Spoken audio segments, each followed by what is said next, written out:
Good now to you. Hello, good now.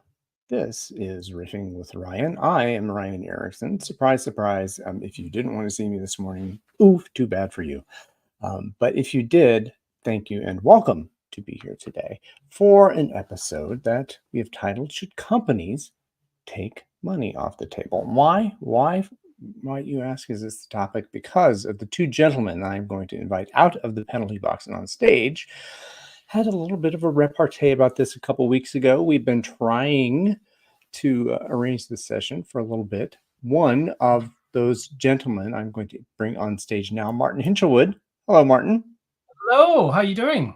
Oh, I'm just fantastic. You know that because I'm always fantastic. And the second gentleman to bring onto the stage for this conversation today is Mr. Michael Küsters. Hello, Michael. Hello. A frequent partner and friend on this particular show that we do here. Well, I do. God, I keep calling it a we. Who is a we anyway? So money. I know. And I have a big, huge deal with saying we like we are not a we until I agree that I am part of this we. You get it?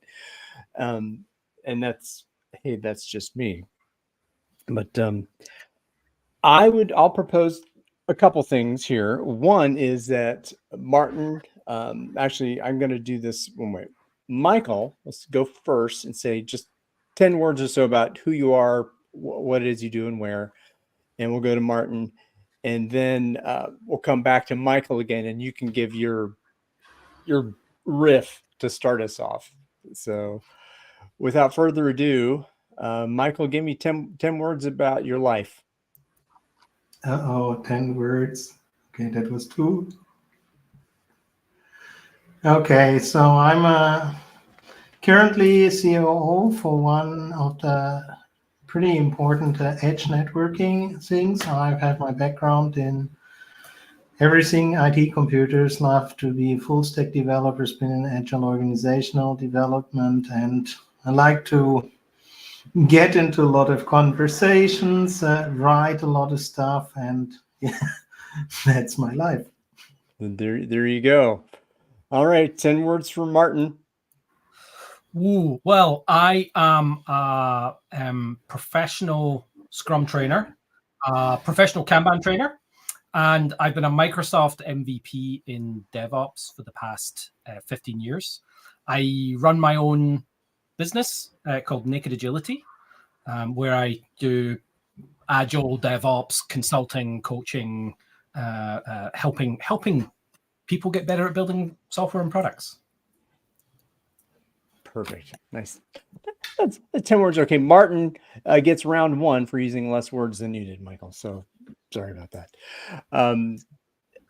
So to set the stage for the conversation, again, we're talking about money. The post that you did a couple weeks ago, Michael, had some themes around financial literacy and general, again, I'll leave it there, financial literacy. Is that enough to guide you into your point of view on that particular topic?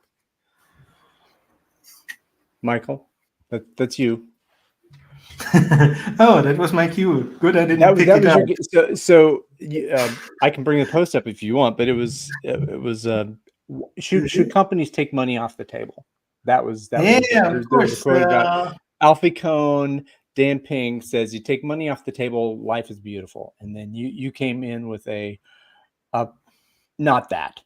So exactly. So there's one very interesting proverb I picked up in my student time, and that's everything worth doing is worth overdoing. So that is basically where we get from. So of course, I know that the original intent of Dan Ping is to say that I don't want people to be worried about their livelihood because it distracts them from achieving the things that they're setting out to achieve. And that is not something that we would like to have in a company. But of course, I'm taking this one a bit further, and it's also based a lot on investigation, a lot of experience in organizational transformation, organizational change, observing also from the good old times of being a project manager or a system architect, that the financial conversation is usually very, very hard. And a friend of mine recently also gave this example. So you have this team of developers, they're working in their traditional way of working, and everybody's somehow happy. The salaries are paid, everybody has a stable job, nobody needs to worry anything. And so they have this issue that they're doing 3 releases per year, which is not even once a quarter, but every 3 or 4 months, more like it. And of course, they're always doing work, but then when the release comes, first you come the release packaging, then comes release testing, the debugging, preparing the release coordination, all of those kind of things. And so does this team have a problem? Yes or no? And a team somehow starts to argue, yeah, you know what, nowadays modern and CI/CD, and we should make the transition. And what do you think the manager understands? Oh, the nerds want a new toy. What does the manager say? No, we've got serious work to do. So what they're failing is the conversation about how much does this process cost us. So we're spending 60 days for a whole team just on the release management, on the release process. Every quarter or every 4 months, that is 60 days. Costs how much? Let's just say $1,000 per developer per day. So 60,000 per developer. You have a team of 10 people. We're talking 600,000. 3 times a year, we're talking over $2 million for what? What do we get for that? What is the value we produce? And that is a kind of a different conversation than, yeah, we would like to introduce continuous delivery because it's a better process, because it's more modern. And it's kind of a conversation many people are not able to lead. And because they have never considered how much are we spending on what, and what is the returns that we are getting, because they do not have the literacy to even think in those terms. And what I just told you is really, really, really simple math. 1 developer, 1 day, $1,000. 10 developers is 10,000. 60 days is 600,000. There's no magic to this. It's not like you need to have studied accounting or an MBA in order to do this kind of thing. But people struggle to have this conversation because, like I said, the money for techies has been taken off the table. They are happy. We get a fixed salary. We can live from this salary. We can pay our rent. And where the money comes from or where the money goes, that's my manager's problem. But like that, they are bringing themselves into a situation where they are unable to make the impact that they need to make in order to do the best possible job. All right. We'll let that sit for a moment. Thank you, Michael. Martin, you had a response to that in public. I'll hang you out there to say where you go with that. So I mean, there's absolutely nothing wrong with what Michael said. I think he is correct that there is an epidemic of people in organizations that don't understand what their time and their group time costs to the business, costs to the customers. So they're making decisions and making, as you know, Ryan and Michael, every developer, every person in your organization, all the way up the chain, makes lots of micro decisions every day within the context of what, you know, their knowledge and expertise, that they don't go ask anybody, but they make those decisions. And those decisions cost the business money. And are they making the right decisions or are they making the wrong ones? And I fully agree that they should be making those decisions within the context of understanding what it costs to do business. I used to work on a Scrum team with an Australian company, and we knew that our Scrum team was charged to the customer. So it's a consulting company, so that includes margin as well, for $60,000 a sprint. So this was Australian dollars, right? So $60,000 for 2 weeks. So we were looking at every sprint thinking about, well, if the customer's giving us $60,000 and we're doing this work, what are we providing for them? What are we doing next? What's the most valuable thing we can do to spend their $60,000? And that's absolutely key. But I think that is completely unrelated to the Dan Pink story. It might be anecdotally related, as in a manager that sucks or an organization that sucks, and I'm using sucks in a totally bad manner there, but that isn't very good, that doesn't understand these concepts, might equate the two, and thus we end up with the difficult conflation that Michael's talking about. But the idea of me as an employee and my personal outlook on my finances and having enough as an individual with my family, nothing to do with the business, the business that's running, that's a totally different story. That's a personal story to the business operating cost story. Although my personal story of how much I earn and how much is provided to me is a number on the accounting for that, right? But for me, this is a personal story of, if I'm sitting here, this is the Dan Pink idea, if I'm sitting here worried about being able to pay my rent, I'm not going to be focused on solving the business problems. I'm going to be focused on worrying to pay my rent. Me having enough, so I'm not worried about the extrinsic motivations and can focus on the intrinsic motivations of autonomy, mastery, and purpose, does not preclude me understanding how much I and my team and the work that we're doing costs to the business or the customers. They should definitely understand that stuff. But my belief is they're two I'm going to say they're two unrelated and separate stories. However, the outcome of the personal story is a line item on the accounting on the other story, if that makes sense. That's the way I think about it.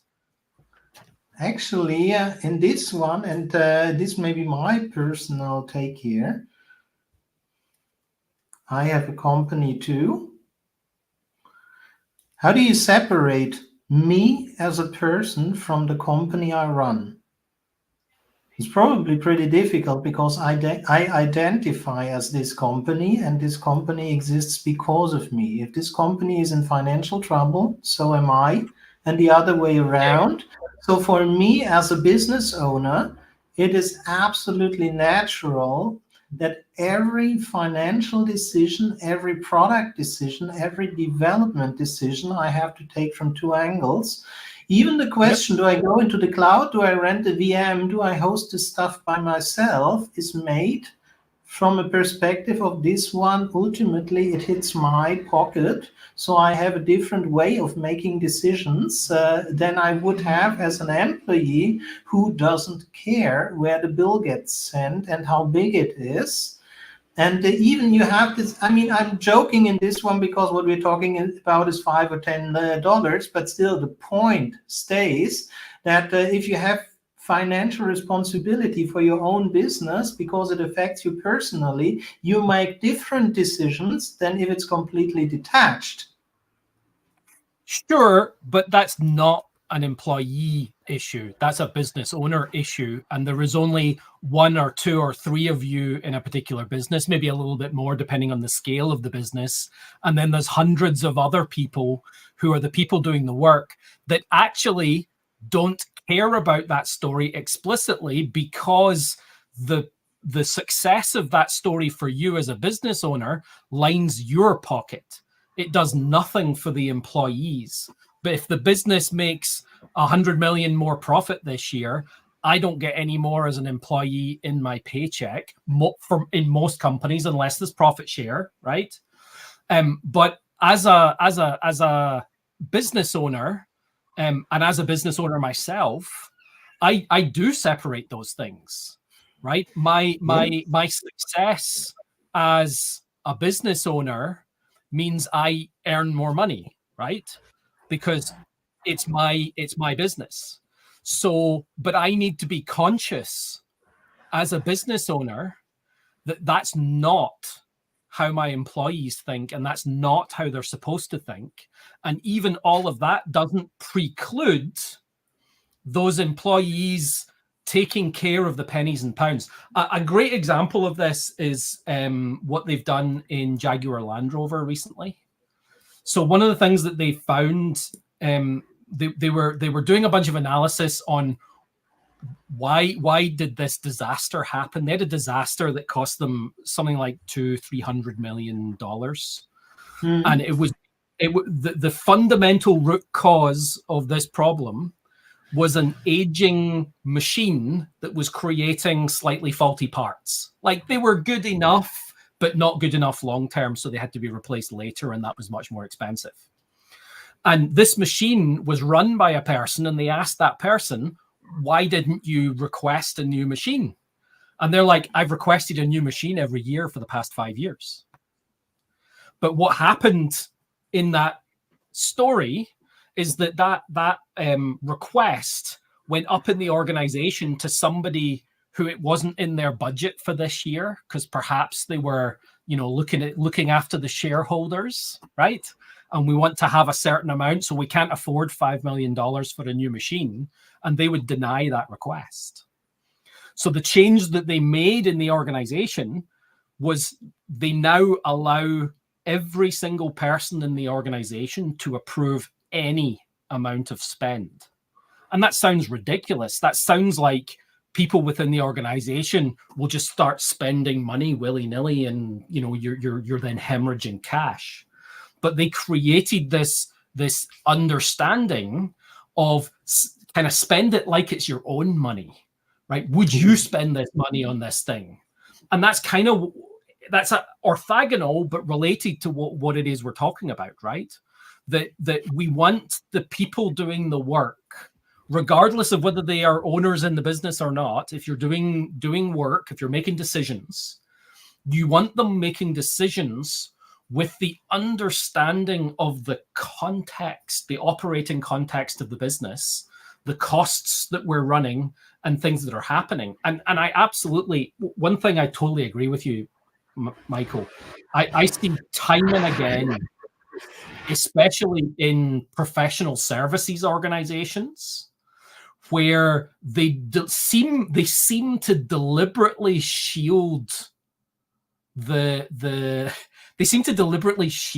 people doing the work from the costs of the work. I was just working in an organization where I think we had the group that I was in, there was about 150 people working with the customer, right? And this is mega ridiculous cost. You probably would talk about an operating cost per day of about $2,500 to $2,500, maybe $3,000 to the customer, right? So $3,000 a day per person, 150 people. That's more than 100. That's, holy crap. That's like just more than 400,000. My math in my head sucks, Michael. Sorry. It's more than 400,000 per day. It's a lot of money. And what were they getting for it? People were sitting doing make work because they couldn't think of what to do, but they didn't fundamentally understand the cost of the business. They didn't understand what they were being charged to the business, to the customer. They didn't understand how much money they were burning just sitting there not doing anything for a day. So they weren't making decisions with context. And it's that context that's important. And I very much agree that lots of businesses think that they have to shield their staff from the cost of actually doing business. And I think that's wrong.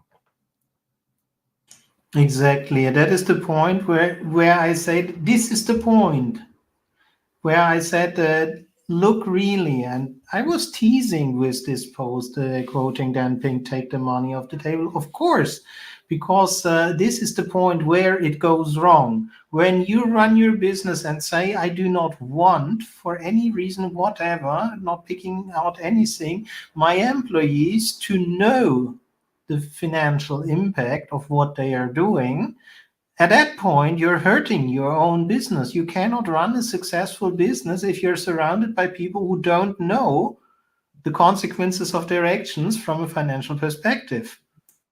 I guess then I really don't understand why you put Dan Pink on the table, because they're completely unrelated things, right? So I know you're saying you're teasing, right? But even when you're teasing, if you're making an analogy between two things, they have to be the same thing, and I think they're fundamentally not the same thing. And that's what triggered me to reply, right? Is that because I guess I got suckered. I'm easy to be triggered, right? I have an Asperger's coach, and helps me very much on not poking at things. But for some, when they're apps, the issue I have is not that when you're equating these two things that are radically different, even in kind of in jest, right?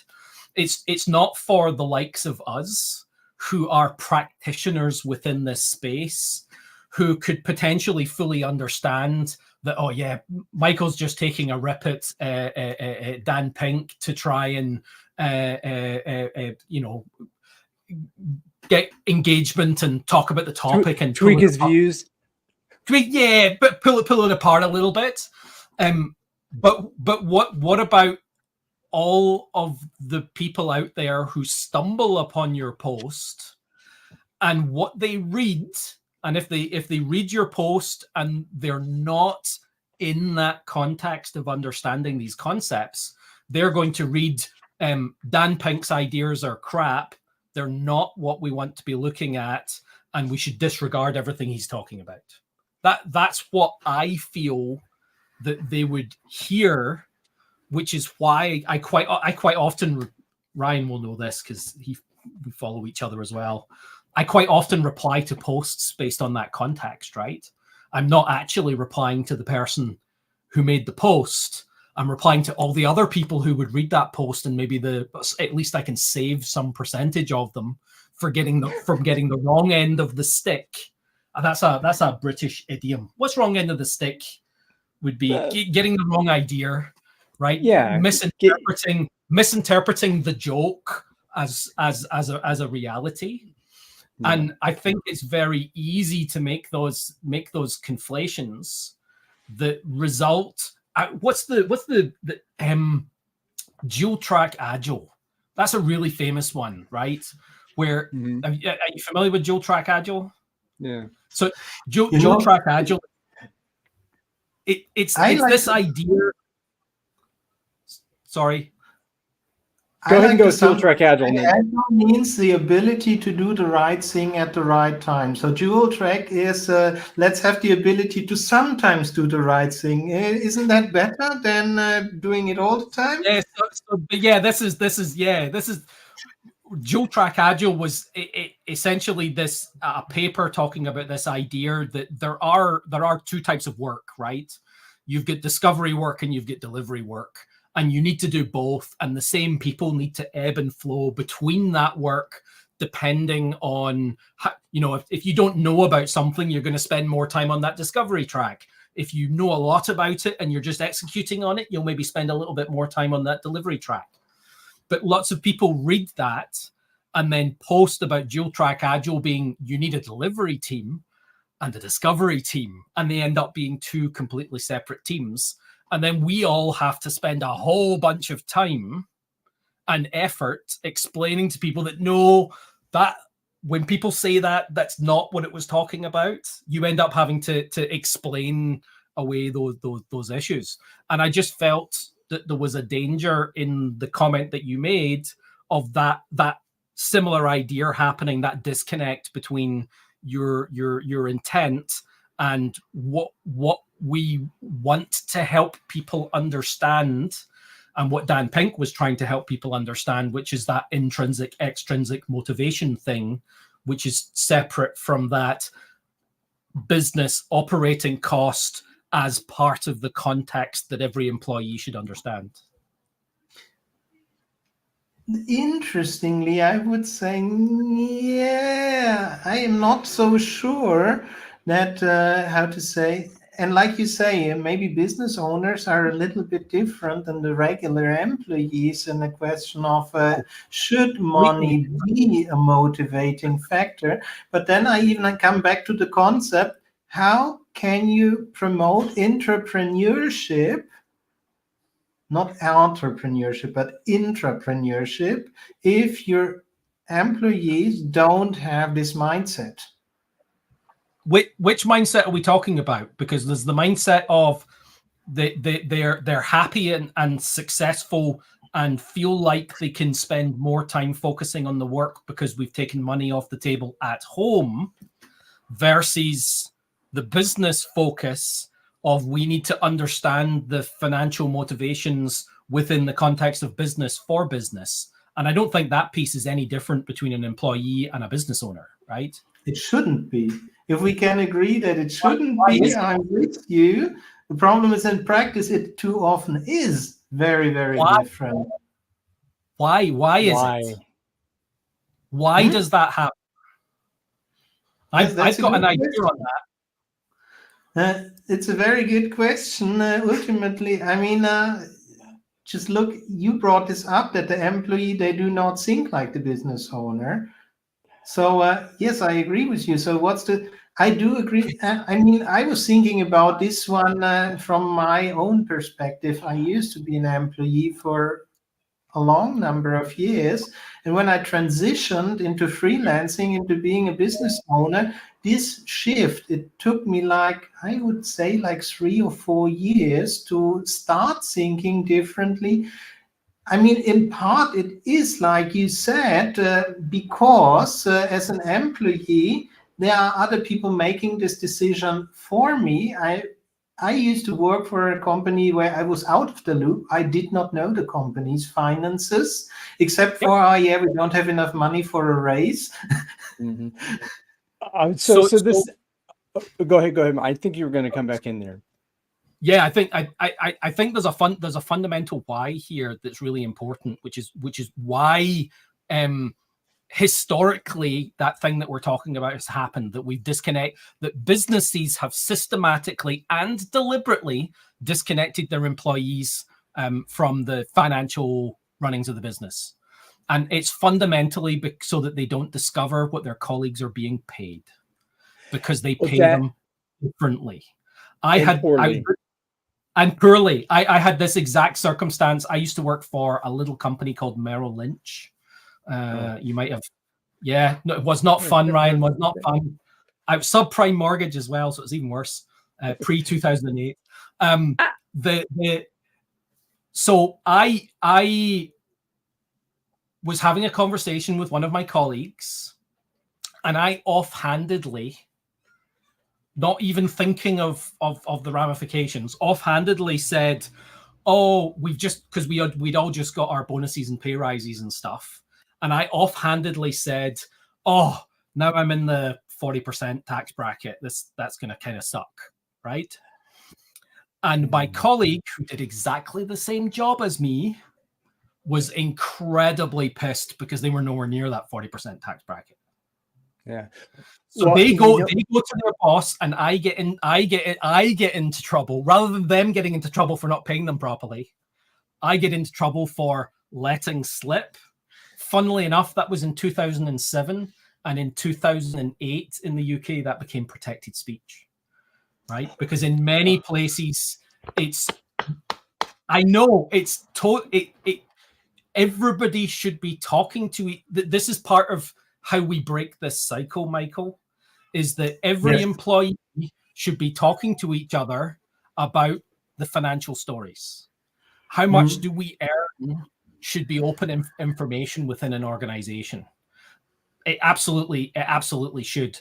And I think in most states in the US is now, isn't it protected speech as well? Or is it federally protected? I think it might be federally protected. You're as an employer, you're not allowed to say to your employees, you can't tell each other about. If you don't want to, you're not forced to talk about it, right? Yeah, I'd have to check into the legality of it. But it seems like it would be a more company to company kind of compliance issue. I'm not sure if there's regulations there. I'm almost federally protected. That's again, this is completely BS as far as I'm concerned. I think as far as you're concerned, what I was going to say is going to Michael's point and then coming back. When you become a contract, when you have your own business, what are you? You're independent. Well, what does that mean? You are dependent on yourself for your financial awareness and your business acumen, that kind of those things. But when you are employed by a company who has the financial information and controls the compensation about who they decide where you are ranked, what are you? You're dependent. It creates a dependency relationship. And then I think that was evidenced, Martin, by that situation, is that, oh, well, we're dependent on this other person to give. Well, hey, boss, Martin's telling me this, and then you're seeking some other authority as opposed to having a conversation where the structure is set up for you to have that conversation. I agree with you. I mean, we Ryan and I both went on the same master class, so we know. But the reality is, in many organizations, though, that you do have that situation, even with the best intentions of leadership. When it comes down to salaries and stuff, you normally, I'm not saying it's the right, I'm not saying it's good, but you normally end up in that hierarchy issue with line management and discussions of salary, perhaps with HR, right? And I think that does fundamentally have to change. I think I don't fully understand what that would look like in an ideal world, and maybe there is no ideal and it's company to company and that kind of thing. But I did see, who was the web guy from New York that used to be very active. I think he's retired now. He had a company and he published all of his salaries for all of his employees were published internally in the organization, and they had levels. Wasn't Ray Dalio, was it? I can't remember, but not a web guy, but this was an engineering. They were a software development company. And it was very interesting. And he would open source that story, right? And say, here's the story, here's what I'm thinking, and actually publish it publicly. And then say, what do you think? Is this going to work? What are the things that might not work? And I think that kind of open discussion, I don't understand where the closed salary discussion comes from. Me personally, and this is a Martin thing, I'm quite happy to tell anybody what I earn, right? But I definitely feel like most people feel like it's secret information. Oh, yeah. And I'm not sure where that comes from. There's also there's also a cultural element to this. I know that in Germany, there's this proverb, you don't talk about money, you have it. But literally, that is part of the problem, that the business owners who have access to the money, they don't talk about it so that other people don't know. And like you already mentioned, it creates a dependency, it creates a power slope. And even bringing this one back to the point of taking the money off the table, as a regular employee, will I ever know whether I am being paid enough to be silent or whether I am being paid as much as I am worth? How do I find out? For that I need to understand what my contribution to the company is. Because if I understand this, I can argue, look, because of me, you're making 50 million. How about my share is just 2 of that? It's an entirely different story of, I would like a raise, but financial situation is difficult. Well, perhaps the employee-employer relationship has had its time. Right? Perhaps it should be business owner to business owner relationship, and everybody we hire in our organization is. I always found it weird, and this Ryan won't get this, and I'm not sure what happens in Germany. I found it weird, Ryan, that I had to do my tax returns when I went to the US. In the UK, you don't do a tax return. A normal employee does not do a tax return. It's done for you by your company and the taxman. Why? Okay. Yeah, because that's how it's done here. Same reason we don't have sales tax, and it's all included in the price you pay. The price on the ticket is the price you pay, right?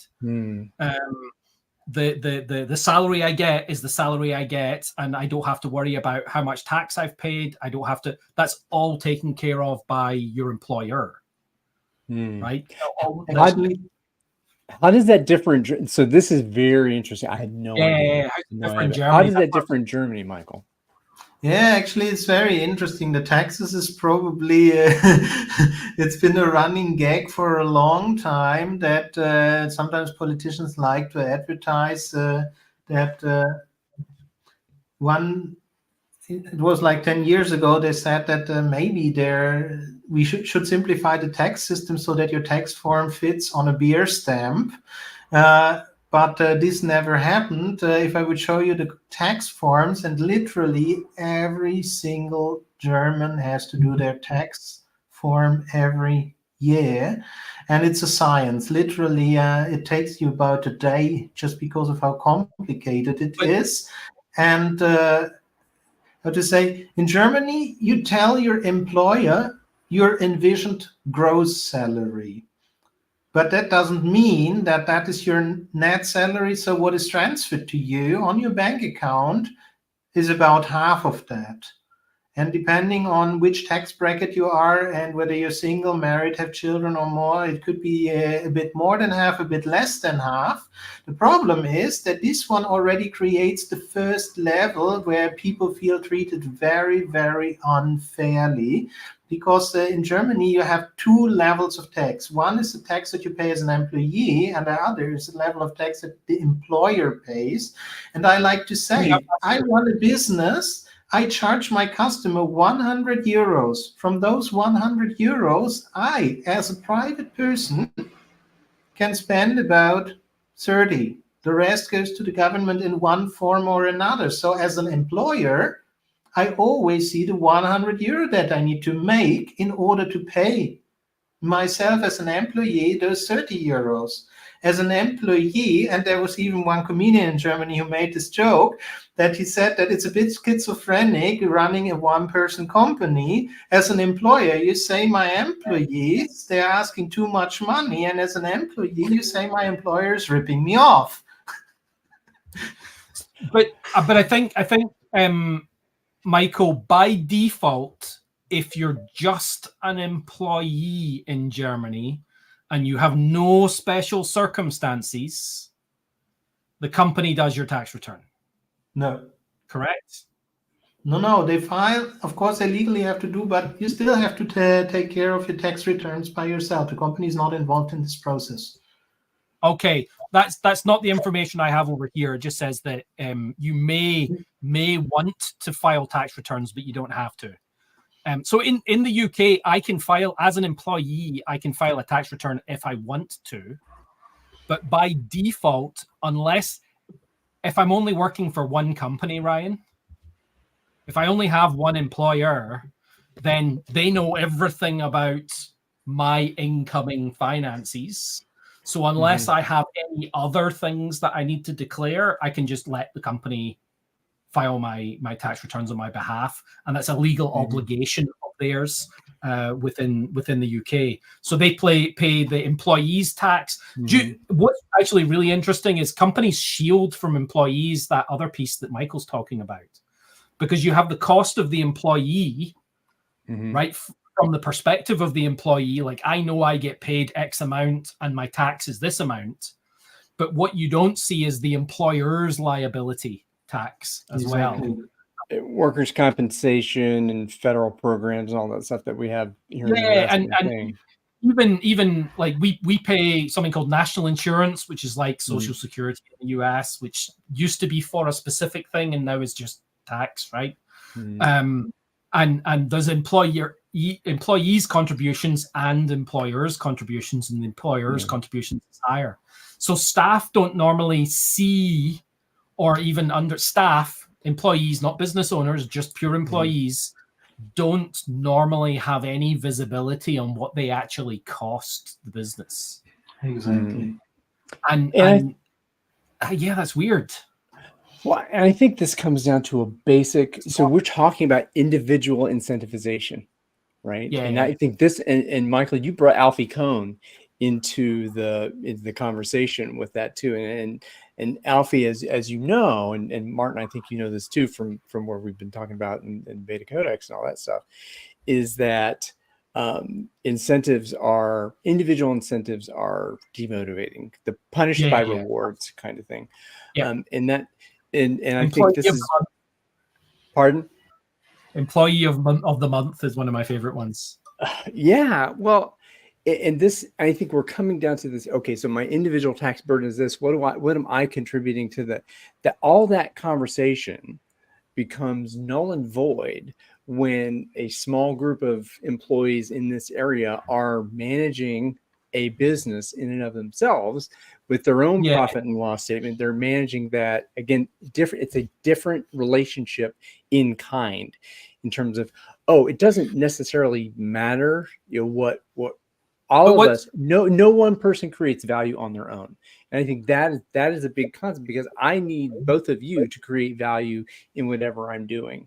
And then on the variable compensation is top of that. But if you raise, and I'll lead there, but the baseline base compensation, if you pay people fairly and pay them well, then that quote, I think this is a Deming quote. I think that is actually, I was trying to find it in my Deming quote. I'm not 100% sure, but I think so. But I think it's really interesting though, Ryan, that suddenly we're starting to have a conversation just about capitalism, right? The elephant in the room, right? That in the system within which we operate, that we're all operating, is fundamentally about a small group of people gathering large amounts of wealth, right? Because the wealth flows from the people who don't get paid very much, but we make a lot of profit on the people that are not. And rather than paying them better, the wealth flows up to that one person at the top, right? The CEO with the multi-million-dollar salary for whatever reason, but they're taking a lot of risk. But are they really taking $100 million worth of risk, right? Personal risk? Not really, right? And I think that idea that we were kind of the employer-employee relationship, if every person in the story was their own boss, right? You basically got there are a bunch of boutique individuals who are selling themselves for how much they think they're worth, and doing their own taxes and doing their own thing, and understanding at that part of the business, like you're saying, Ryan, doing profit and loss for that part of the business. Yeah.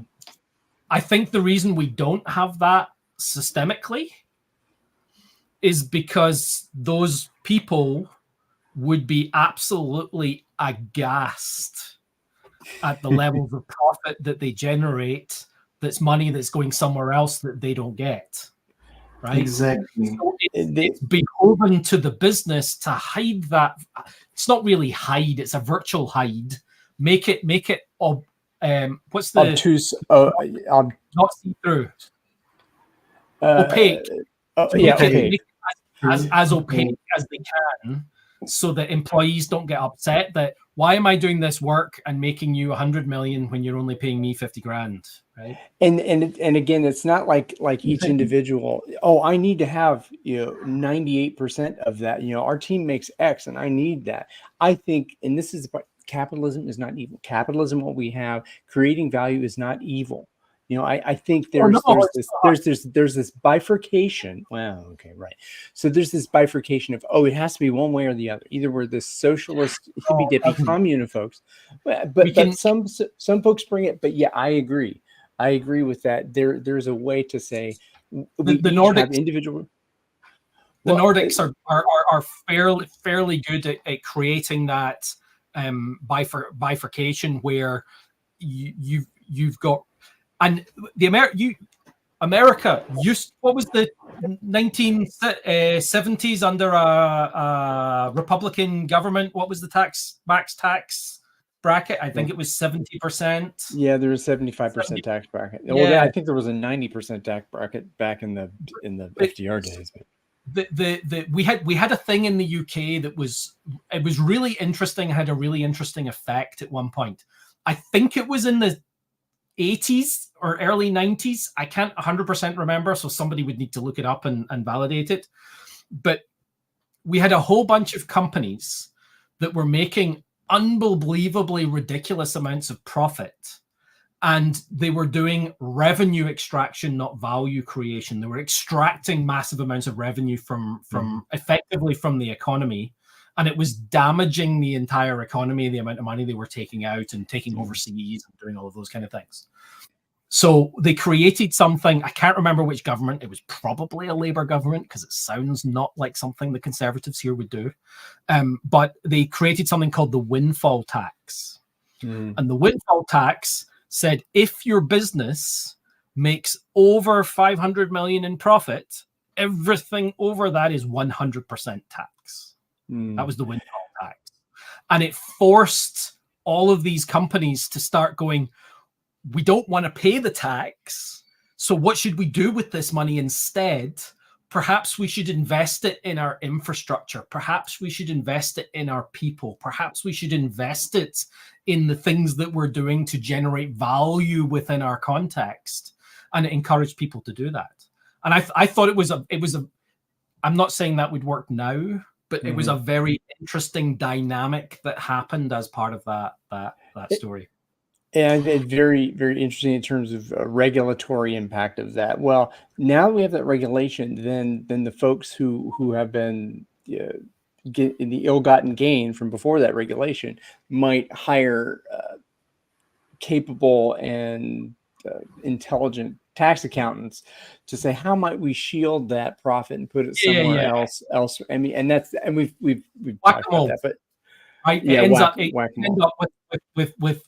a lot of whack-a-mole, because you don't have this problem in the US, Ryan, but we've got a 1,000-plus-year-old tax system in Europe for most of the countries. So there's all kinds of weird stuff in European law and European, just in the countries, right, in the tax law and the things that are very hard to close because they've just been there for so long, and things have superseded them, but then they find this way of loopholing something. I know you have that in the States as well, but when you've got 1,000 years of tax law, it's worse. 250 is different than 1,000 or more. Michael, I think you're going to hop in there a moment or two ago. I don't know if that's okay, but if I mean, the entire conversation about tax is very interesting because it somehow closes the loop between the economy as the global system, the company as, how to say, our system of work, and me as an individual with even, how to say, my family, my close circle as my personal system of control, I would say. But how to say, I would say one of the key issues when we're talking about those is even the system that we are operating in. We can always reframe it, and we just reframed it by saying, let's talk about tax, let's talk about capitalism as a whole. And even this, when we bring this one back to the point where we're coming from, is what kind of decisions do we want whom to make? Because what we were talking about, Martin, with this one, the 500 million, the windfall tax, is literally the big decisions made by some of the big corporate players, which is that's really high less than level. 1% of the population. And how to say, what we need to talk about, and that is why I was bringing up the entire point, is and I think that is fully within the spirit of anything that any one of us is promoting. I would like all those kind of decisions to be more decentralized, to have everybody involved in a decision, everybody being able to talk at face level rather than I am on the top, that's why I'm telling you, and then you tell your people and then they tell their people. face level conversations are the way that we can change this system. So what we need to create is a system not only where the face level conversation is possible, but where people do have a self-interest in saying, I want to join this conversation. Yep. And Ryan has a lovely diagram behind his head right there, getting to some of those ideas. It doesn't have all the answers, but it definitely is definitely a structure that can be. I think you're absolutely right, but I think it only comes with that idea of the cell-based structure of the profit and loss at each level that we just don't fundamentally have now. I worked with a company in Norway, and it's a French company, but I worked with the Norwegian department, and they had a product that cost a lot of money to make, 650 people working on it every day. And the product owner for that product had no visibility of how much that product cost to build.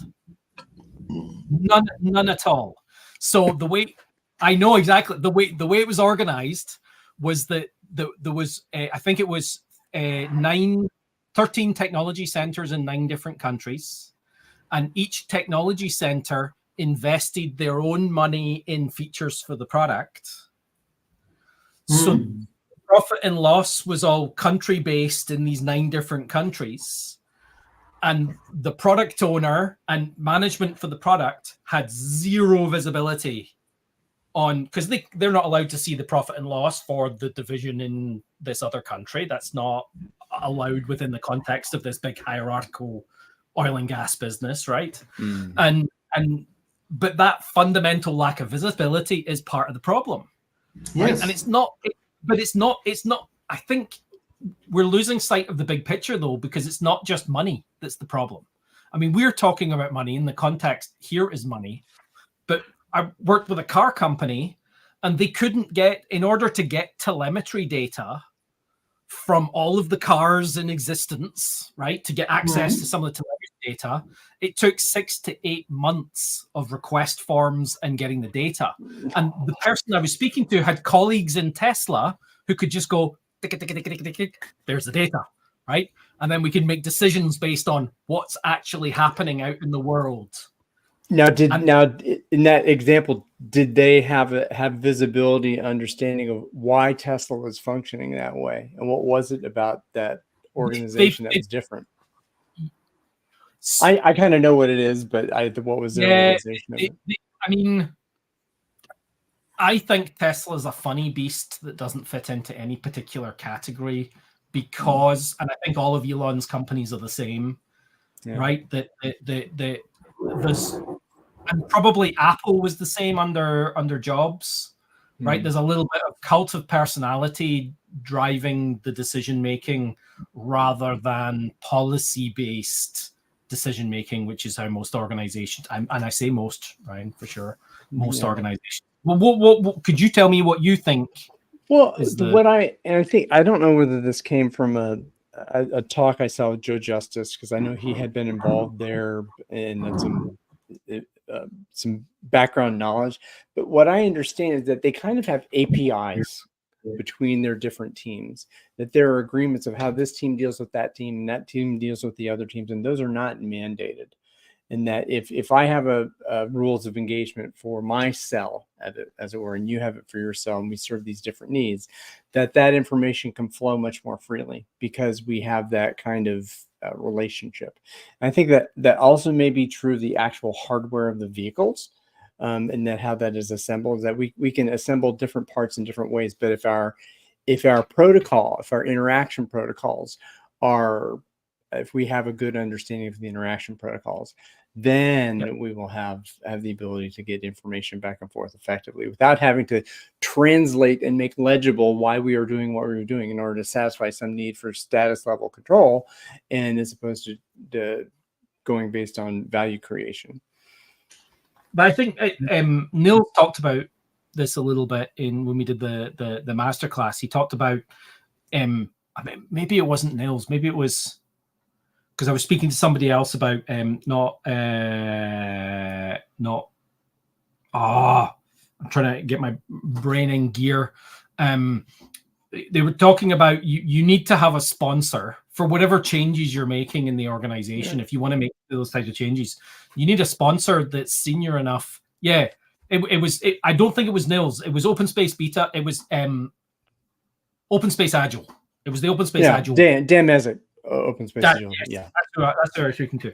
And he was talking about the hard part is getting somebody senior enough. And I like Nils's comment that if you're talking to somebody and they're like, oh, I've got to go ask somebody, you're not talking to somebody senior enough, right? But the difficulty in doing that with smaller organizations is easy. Doing that with large organizations was hard. I when I worked at Merrill Lynch, my boss was a project manager. His boss was a regional director, a business regional director, and there were 11 people above him. Yeah.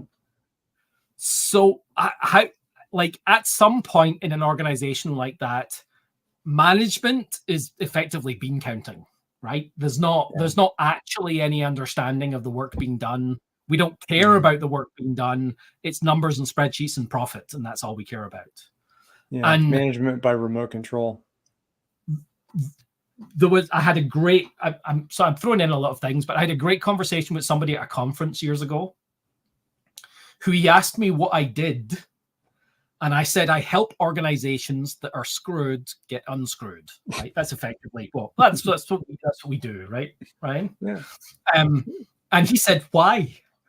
And I said, I don't know. He said, you should just let them die.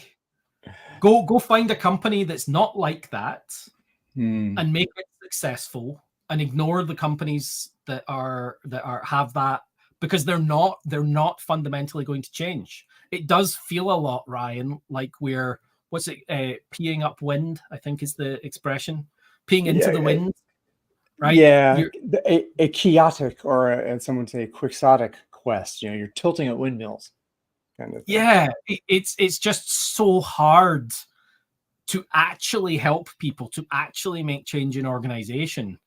Is it worth actually making the change? And then with the effort, and then I think about organizations like Microsoft, right? That while certainly not awesome on these things, has made massive changes in the fundamental way they do business over the last 10 years. That has enabled them to take advantage of many of the things that we talk about. Not all of the things, that they're still a big hierarchical organization, right? How many? 50,000, 150,000? Well, I'm trying to think how many people in total. How many people? You need a 2 in front of that and an extra 0. Yeah, it's 200,000 people. 200,000 people in Microsoft. But if you think about it as a group of businesses, which is why Google changed, right? That's what and this is I'm not saying it's why Google changed, it's why I think Google changed, right? They changed to a venture capitalist company, Alphabet, because they realized that you just can't change at scale, and what's better is you kill the old companies and start new companies. Start new efforts, kill old efforts, right? And yeah, it's a decentralizing pattern, but it's kind of like big, kind of moving solar systems out of the galaxy instead of moving planets to different parts of the solar system, kind of thing. So, and maybe this is about the arc of history. If we each as individuals, we are where we are when we are there, working and living within a Microsoft, a Merrill Lynch, a IBM, or name your behemoth. And are you choosing to be a force for good or force for evil, but a force for changing the system and intervening in the system and standing up for something that there is a way that we could be we's and do more and be more, and not only for the employees and like human relations, big deal, make the employees feel happy and then still extract the universe, but to actually have people in relationship with one another, in relationship with the customer, in service of a greater good for the company and for the society. Because I mean, I think we got in from individual versus team, and then we also, when we started talking about taxes, you're talking about, wow, what is our responsibility as individuals also to the legal and governance structure around us? Isn't what we're talking about here very similar to a cooperative? Similar. Right. It's kind of a new kind of beast. I think we have to think of some new kind of animal, because the language around what we're talking about becomes, oh, are you talking about this? Are you talking about that? Because I know there's a new type of company that they've just created, a new type of company in the US, like an official, you can put it on the form, a B Corp company. It's a low profit company. Yeah, I think those would become B Corps. Yeah, I don't know the exact terminology. Yeah. And I think it's really interesting, and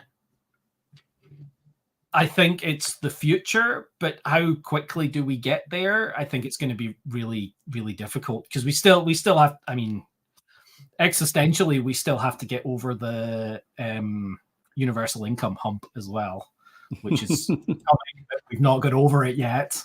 It's going to be a really interesting decade.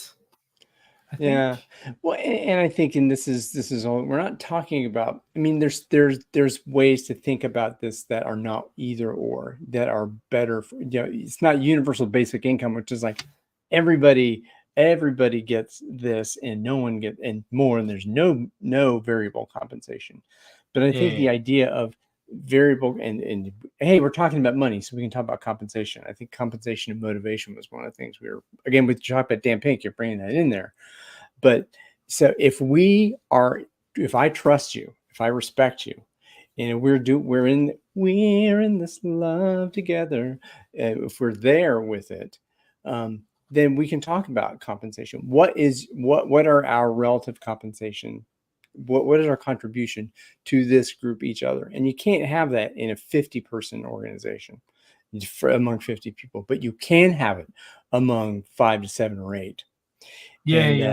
And so I think that it's a different model of compensation and financial management, that you have to be willing to suspend your disbelief and have a dialogue with someone who has sponsorship authority to make the kind of change that we're talking about. It's difficult to get enough snowball to make these sorts of things viable, because the where all the money is in these big behemoth organizations, and these big behemoth organizations don't want to deal with the 7 or 8 person company, because then, oh crap, I'm going to have to, if we have 1,000 7 or 8 companies we've got to deal with, I've got to do 1,000 invoices a month.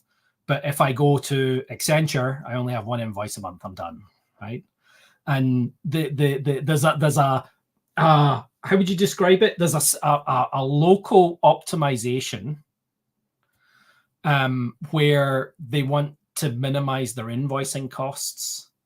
That's a tactical problem, though. I know, but they make it. It's a tactical problem, but they make a strategic initiative, right?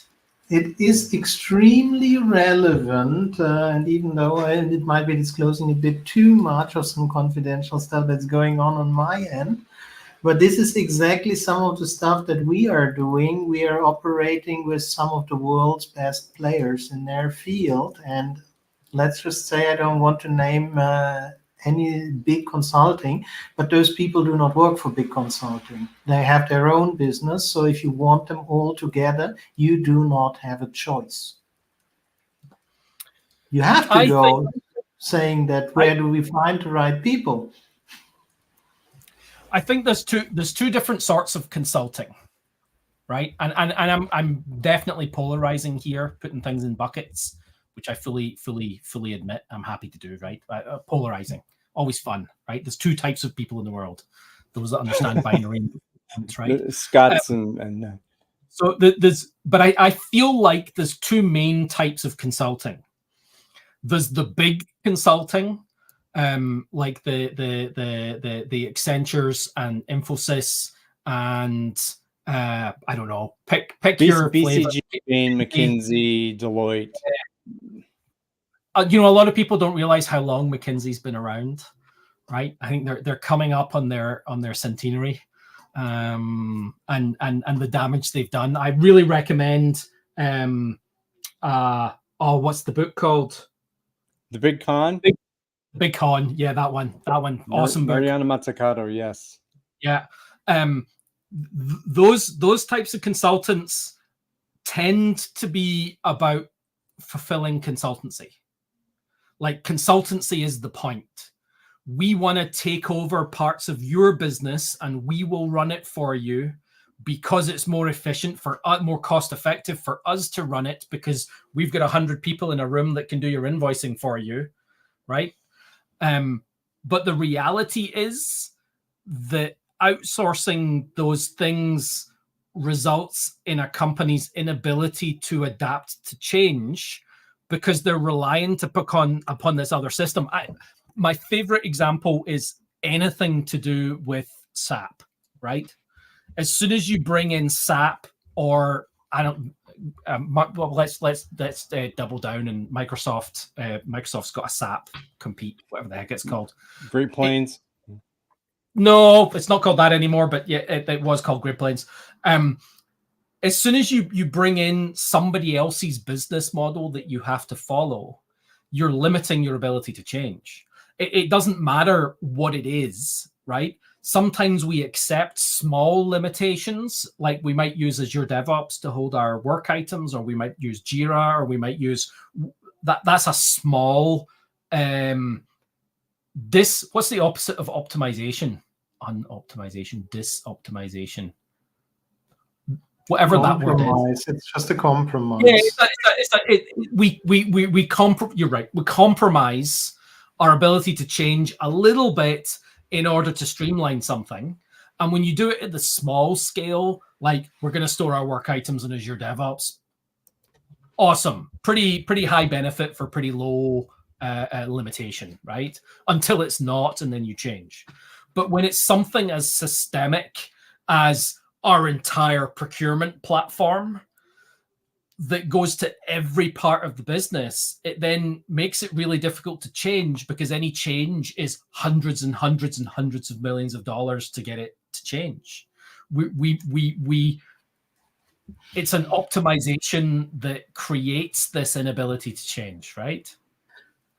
Yeah, And a friend of mine said one time that he hates, let's not name the company, this one with a passion, because he said that once you bring them on board, it's easier to kill your business and start a new company than to get rid of them again. Yeah, and I think I count the big consultancies and big software in that category. And I guess there's software that maybe doesn't count in that category.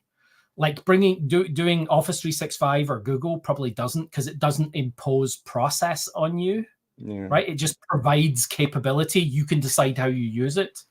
But it's where you cross that line into imposing upon your business practices.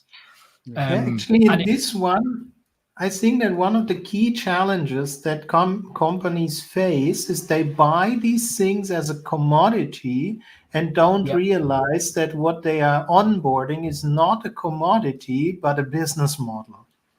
Yeah, they're and when you install somebody else's business model, what makes you different from that somebody else? And that's exactly, you lose this differentiating factor. And I remember working many years ago with a telco operator who said that literally, I mean, you as a customer, you take your phone. In the end, does it matter for you? You go to AT&T, you go to T-Mobile, you go to Dell, whatever. It doesn't matter to you. So what's the discriminating factor for you as a customer? The price tag. What defines a price tag? Process efficiency. But if all three of them have the same process, how's that supposed to work? So to bring this all the way back to our original question, right? Should companies take money off the table and understanding the cost?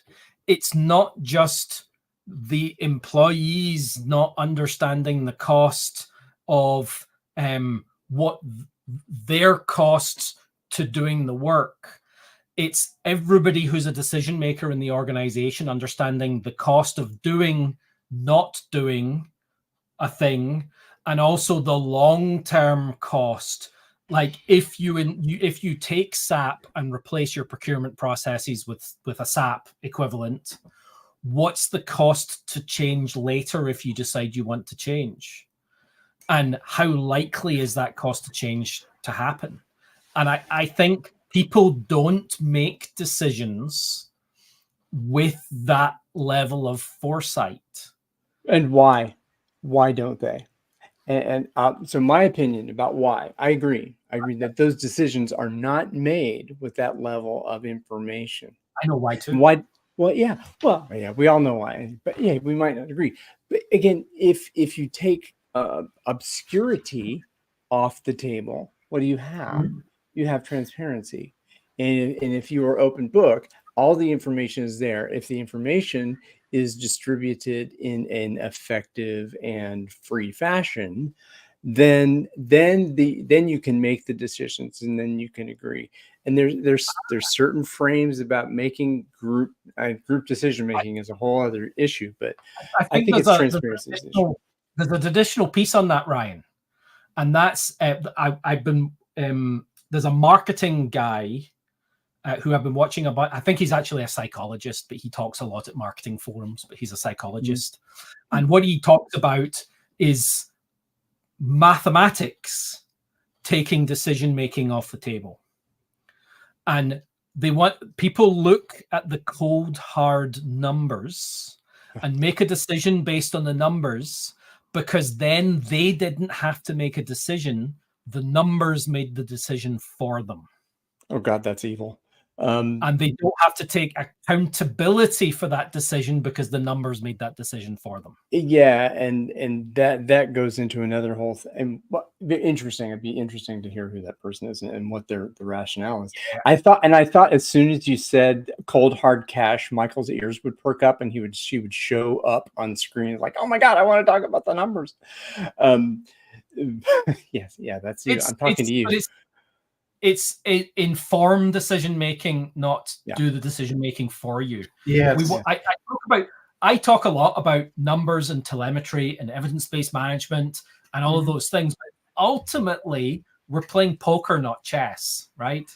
And we don't have all of the information. We have some of the information and some of it's hidden. And we're trying to use our intuition based on the data that we have to make the best decision possible within the context, and then we see whether we're right. Maybe we need to make a different decision.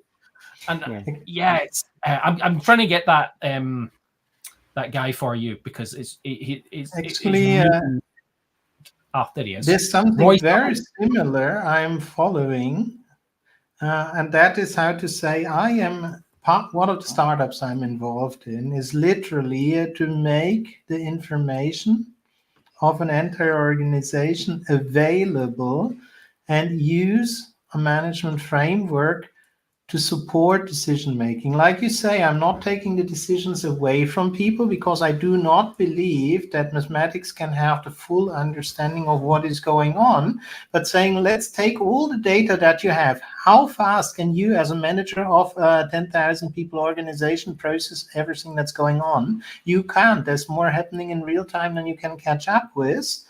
But with AI, you can catch up, you can use algorithms, you can use machine learning to figure out what's going on and say, those are things that you have to pay attention to, and that is noise. And based on what we know, what's going on, those are decisions that are likely to bring you in the direction of the goals that you want to pursue. And those things are the things that you have to address. Otherwise, you're not going to reach your goal. And I'm building this kind of thing with a team, with AI, and it's really fancy stuff, but this is the organization that I want, that everybody in the company has access to the information and decisions they need so that they can make them without meeting madness. Well, absolutely. And I think the important thing is that this is a tool that's fit for purpose. And that when and also this is, I think this is another thing that Deming has said, that if there is fear involved in what the numbers are stating, if there's people have fear of loss or this incentive to gain based on what numbers they're individually responsible for reporting, then those numbers are going to be lies. They're just going to be lies. And instead, but I like the idea of, okay, the machines understand the numbers, right? If the algorithms and the calculations are also freely open, and that if you want to see how those decisions are made, how those tabulations are done, and what you're measuring, if it can be measured and measured objectively and put out there for the actual carbon, hydrogen, oxygen, and spirit beings to make sense of, as opposed to the silicon and electricity beings, then I think we can hold hands and talk about, again, like Martin, like you're also saying, is that making informed decisions and making decisions quickly with as good of information as we have. Actually, I would say that one of the key challenges, have you turned soon? One of the key challenges we face with decision making is that there's always uncertainty. So what we can only talk about is bets. Every business decision is a bet, not a fact, because we don't know until we tried it, and probabilities. But there are things that we know that most likely will not give you what you're looking for, and things that are pretty likely to give you what you're looking for. And there are patterns we've observed for many years, and we can see if we can spot patterns. And if we say that you're on this pattern, then we can say, okay, this is the kind of advice I would provide for you. Because literally, as a consultant, that's what I do. I am trying to figure out what the patterns are that are going on in your organization. And I'm saying that, okay, based on what I've seen before, this could work. This is probably not going to work. If you want to try it, you can still try it. It's your choice. But let me make a prediction of the outcome. And if you're good as a consultant, then I would say that at least 2/3 of the time, you're pretty on spot. Maybe not fully accurate, but pretty on spot. And this is the thing that in many organizations is going wrong, that most decisions are made without an understanding of where does this lead us. It's just, okay, we have these meetings, we need to talk about this topic, let's make the decision. But what's going to happen? Nobody knows. And again, realizing that we're at time, Martin, I know you have to be out of here. A great conversation, both of you gentlemen. Michael, I also want to bring you here to say some words. Martin, is there anything you wanted to say here or bring forth that you have not yet had a chance to do? No, I think the context is really important, and don't shield people from that context in your organization for what is in effect selfish reasons, right? I want to hide the information of how much the team costs because I don't want members of the team to find out they don't get paid very much. That's a selfish reason. That's not a good reason to hide those costs and limit people's ability to make decisions and reduce the effectiveness of those decisions, because it's just not good enough. But on the other side, don't confuse Dan Pink's story of taking money off the table with that story of the corporate context, the business context, the personal story of people who are individuals and want to be able to make the best they can of things, that intrinsic focus on those intrinsic things of autonomy, mastery, and purpose. And we want to enable that from the context of our business, but don't compromise the context and knowledge and understanding and transparency of your business in order to support that. Right? Have both. Have both. And both. Is what I'm. Yeah. Show nuance, show grace, show respect. Sounds like human things. Michael, would you like to drop in with your final thoughts before we head out? Actually, I can only say I fully agree with Martin. And despite the seeming conflict, this is exactly the point that I wanted to bring. Just have the conversation, provide people an environment where they feel comfortable to have the right decisions, to work in a way that is conducive both to them personally and to their business, to their environment, to society. And if we can shape this in a way that everybody benefits, then this is good for everybody. But like you say, don't, for what is ultimately a selfish reason, keep people away from things that maybe they should know, because it's going to backfire. You're not going to make the best decisions if people don't know what the consequences are.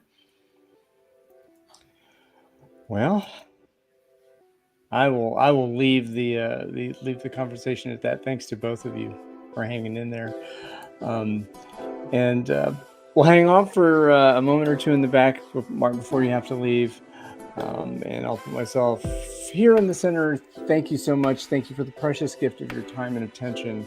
And thank you to Martin and to Michael for showing up and having a respectful and intelligent conversation. And hopefully it was valuable to you. We'll see you next time on Riffing with